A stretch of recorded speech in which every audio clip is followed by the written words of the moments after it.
Baltimore Mayor Catherine Pugh is expected to turn herself in multiple federal charges just a couple hours away from right now. This is all tied to her self-published children's book series, Healthy Holly. Pugh is scheduled for an arraignment on all of the charges tomorrow. WMAR 2 News' Eddie Kadam live now outside the federal courthouse tonight with the very latest. Eddie? Yeah, Jamie and Kelly, Pugh is expected to self-surrender to U.S. Marshals right here around 1 p.m. tomorrow. This will be her first public appearance in 6 months. Behind the pages of this indictment, 11 counts and up to 175 years in prison for former Mayor Catherine Pugh.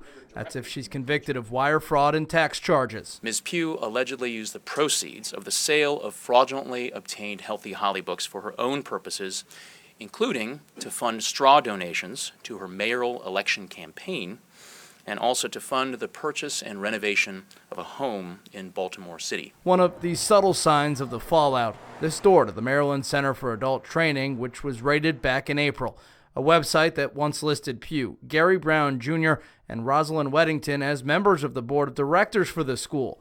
Those board members gone, and the sign above the door bare when we stopped by today. Mr. Brown and Ms. Weddington have also pleaded guilty to tax charges relating to a separate scheme to defraud the United States. Both have admitted that they conspired to avoid tax withholdings from Ms. Weddington's payroll checks, while Ms. Weddington was the executive director of the Maryland Center for Adult Training, and Mr. Brown was the chairman of the board of directors. These indictments did not come as a surprise for many people following the scandal.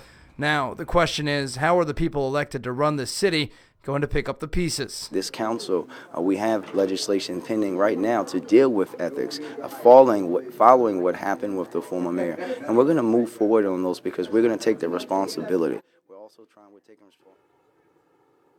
We will be here tomorrow, and Catherine Pugh is expected to turn herself in and face a federal judge here. We will have expansive coverage of this entire event, but for now, live at the federal courthouse in downtown Baltimore. Eddie Kadam, WMAR 2 News. All right.